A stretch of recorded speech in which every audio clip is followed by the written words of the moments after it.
Economy's kind of sluggish, growing slowly, right? Wait till you see the estimate of what GDP is for the third quarter. I've got that update and more coming up.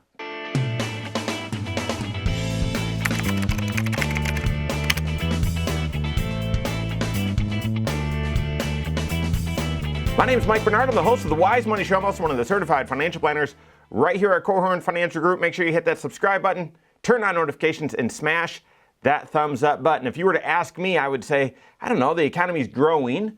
The risk of recession seems less. Some are out there saying there's no more risk of a recession. I would disagree with that, but it certainly seems less. There are pockets of the economy that are very strong, very, vibrant, but there are others that are sluggish. Where our headquarters is in northern Indiana, we're right next to the RV capital of the world. Lots of jobs created there and lots of activity.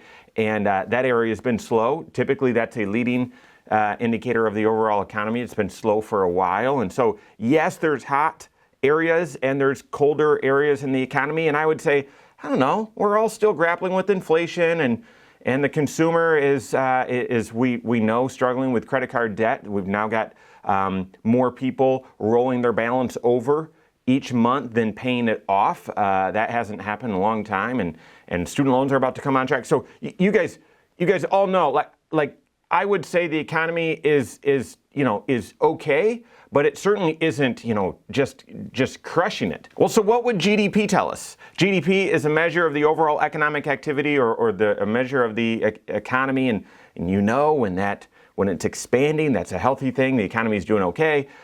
When it's contracting, that means, are we facing a recession? And, the quick and dirty way of determining a recession is 2 consecutive quarters of negative GDP. And we've obviously, seen that before without the economic board saying we're in a recession. But GDP is one way, like the primary way of gauging the health of the overall economy. 70% of GDP is made up by consumption, so consumer spending. You've also got, government spending as well, which can influence things. You've got investments, and you've got net exports, so imports, exports. That's what makes up GDP.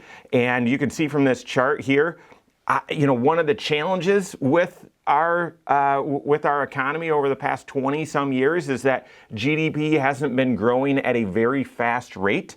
You can see that trend line of 2% there. I wouldn't, no one would say, oh, that's fantastic. Ideally, we'd be wanting 3 to 4% GDP growth. I think that's what would make everyone happy, and the economy would feel very strong and vibrant. You can see that we were sort of at that pace coming out of the tech bubble, and then after the great financial crisis, things dropped and came back, and sort of we've been on that 2% overall kind of path and trend line for GDP growth. So what do you think it's going to come in at? And the third quarter, what are we on track for right now? Well, the Atlanta Fed has come out with a tool. This is several years ago now. They came out with a tool called GDPNow. I've done a few videos about this in the past at different inflection points. So if you're a fan of the Wise Money Show, you're familiar with this because I've talked about it before. And I've said this tool is fairly accurate. It's not a forecasting tool, so it's not along the way, here we are, I'm recording this mid-August. It's not saying this is what we think GDP will land at the end of the quarter on September 30th. No, it's based on, certain factors and data that is published and available. We believe GDP right now is this, and we'll see where it lands at the end of the quarter.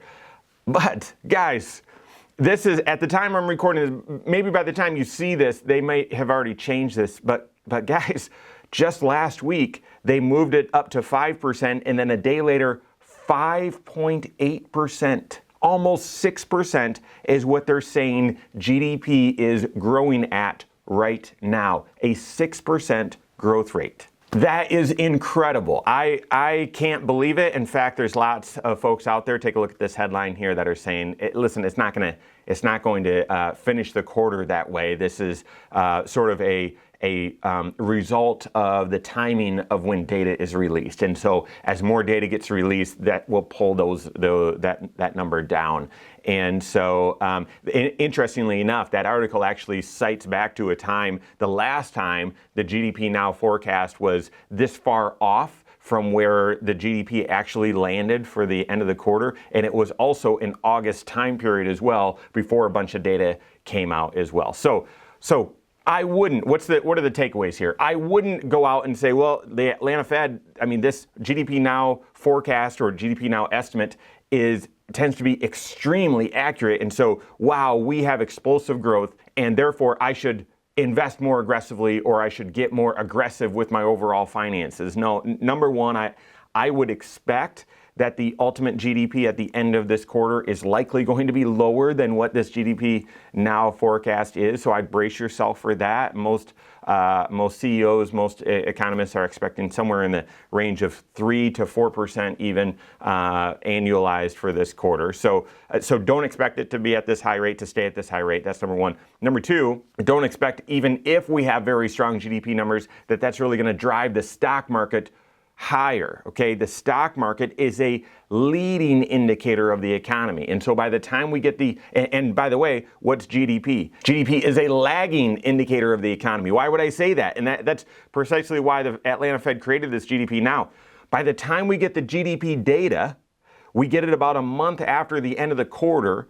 That quarter spans 3 months, and therefore you don't get the data until it's arguably 4 months old, approximately. Okay, so the GDP info is a lagging indicator. This GDPNow is trying to represent a concurrent indicator, but the stock market is a leading indicator. The stock market and folks on Wall Street, analysts, they are talking to suppliers, they're talking to vendors, they're talking to companies all day saying, hey, how you doing? How you doing? Are you pushing orders? Are you getting orders? Are you blah, blah, blah. And they're trying to get a pulse on where things are and where they're likely headed. And that's how the stock market is trading. So therefore, I wouldn't expect this to have any bearing on the stock market. So if this GDP number does come in very strong, don't think, oh, the stock market's going to do great once that number comes out. In fact, if the number reads too hot, that may actually be a bad sign. We've talked about this before. Sometimes good news is bad news on Wall Street because it might be a sign that the Fed will need to continue to raise rates and try and slow things down. And then last takeaway, speaking of leading economic indicators, take a look at this. One of the leading economic indicator index has actually fallen significantly 16 months in a row. This leading economic index, they're actually still forecasting a recession. Short, shallow is what they're saying, but if you go back in time and all the times that we've had these consecutive declines in leading economic index, we've seen a recession. Now, I would say just like with the inverted yield curve and some of these other things that, the price of oil as well, lots of things have triggered, hey, we're likely to see a recession. Guys, we've never printed $5 trillion and thrown it into the economy within a couple of weeks. We've never done that before. And so, yes, we're getting all sorts of mixed signals, and it's extremely confusing, and there's really no precedent for this. And so strange economic behavior, strange economic indicators,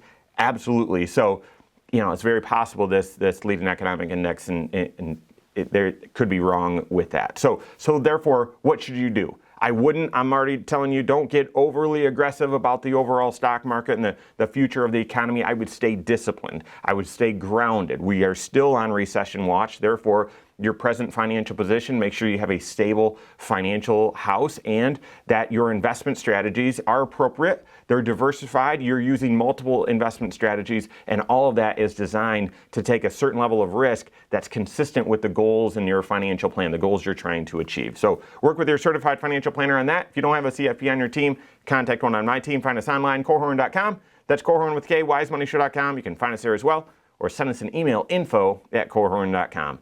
All right, there you have it. Go out and take your next wise step in your financial life.